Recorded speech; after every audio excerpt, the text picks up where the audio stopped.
Shalom, selamat pagi jemaat yang terkasih di dalam Kristus. Senang bisa menyapa melalui sapaan pastoral pagi ini dan kita bersyukur masih dalam keadaan baik dan sehat.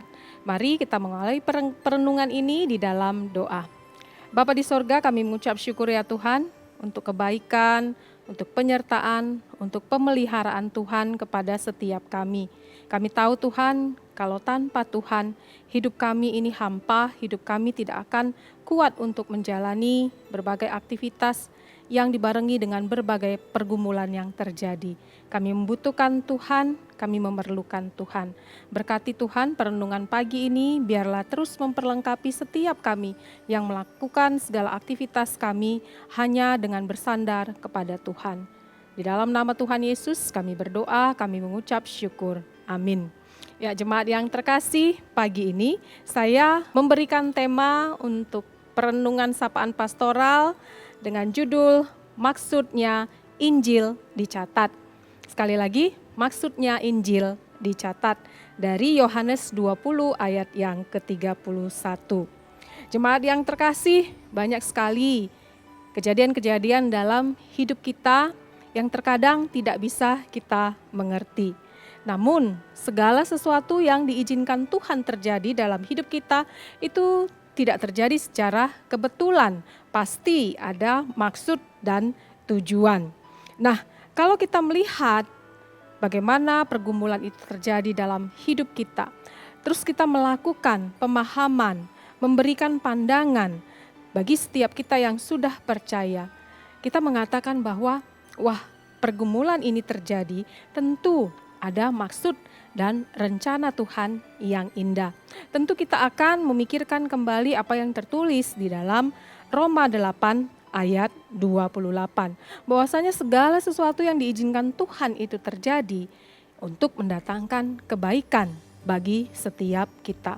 Itulah maksud dan tujuan mengapa pergumulan Tuhan izinkan terjadi.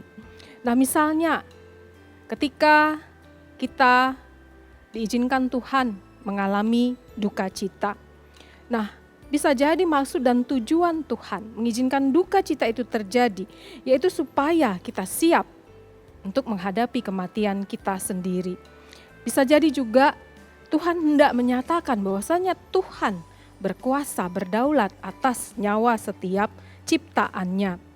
Kemudian bisa jadi supaya kita sadar bahwa ada surga dan ada neraka di dalam akhir kehidupan setiap manusia.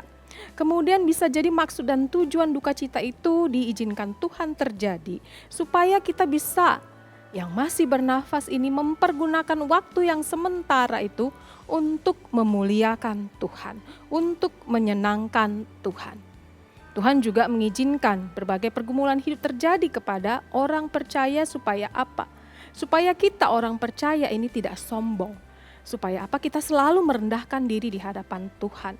Juga bisa jadi maksud dan tujuan pergumulan itu diizinkan Tuhan terjadi supaya kita mengetahui bahwa memang Allah itu berkuasa, Allah itu sungguh-sungguh berdaulat.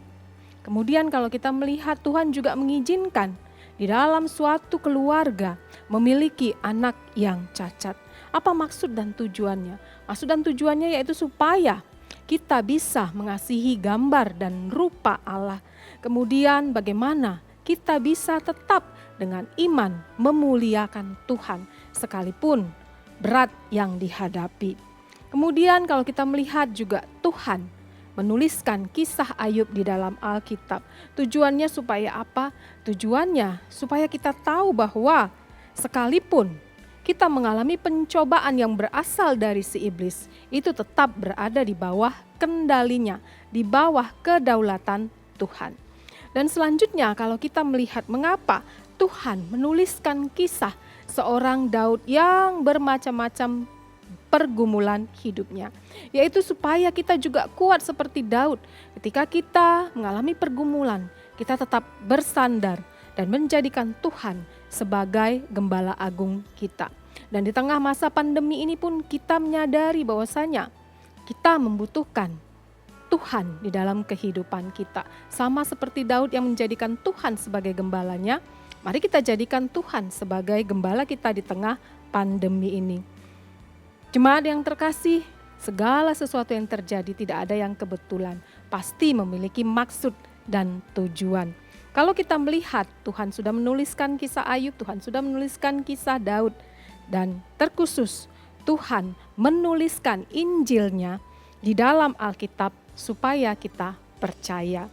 Dalam Yohanes 20 ayat 31 berkata demikian, tetapi semua yang tercantum di sini telah dicatat supaya kamu percaya bahwa Yesuslah Mesias, Anak Allah, dan supaya kamu oleh imanmu memperoleh hidup dalam namanya.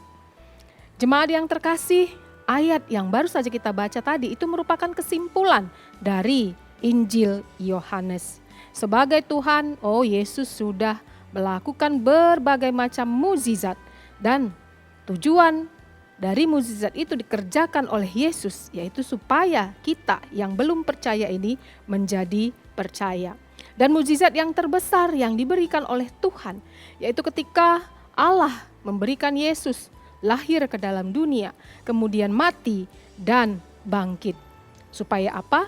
Supaya kita menjadi percaya. Inilah maksud dan tujuan dari Injil Yohanes dicatat, yaitu supaya kita percaya bahwa Yesuslah satu-satunya Tuhan dan Juru Selamat. Yesus sudah datang dari surga menjadi manusia. Yesus mengalami kematian, Yesus juga mengalami kebangkitan. Supaya apa? Supaya rancangan dan nubuat Allah untuk menyelamatkan manusia itu digenapi. Dan inilah sekarang setiap kita, persekutuan orang-orang percaya yang sudah diselamatkan. Untuk itu sebagai orang percaya, kita percaya akan kelahiran, kita percaya akan kematian, kita juga percaya akan kebangkitan Yesus. Mari kita memandang bahwasannya di tengah pandemi ini pun Allah memiliki maksud dan tujuan untuk menggenapkan rancangan yang indah di dalam hidup setiap kita, yaitu untuk mendatangkan kebaikan bagi setiap kita yang sudah mengaku percaya akan kematian dan kebangkitan Kristus. Untuk itu jemaat yang terkasih, marilah kita dengan yakin dan teguh terus boleh melewati pergumulan ini dengan mengingat ada rancangan Tuhan yang indah di balik pergumulan ini.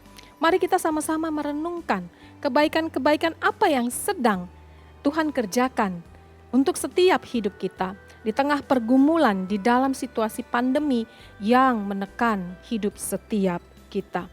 Untuk itu, mari kita terus yakin dan percaya bahwasanya maksud dan tujuan Tuhan dari setiap kejadian yang kita alami, Tuhan hendak mengerjakan kebaikan untuk masa depan kita. Peganglah itu sebagai satu keyakinan iman, karena Allah kita sudah menyelamatkan kita. Dan kita sebagai orang-orang yang diselamatkan, tetaplah bertekun di dalam Tuhan dan percaya di balik pandemi ini ada rancangan Tuhan yang indah yang menanti hidup setiap kita. Amin. Mari kita berdoa.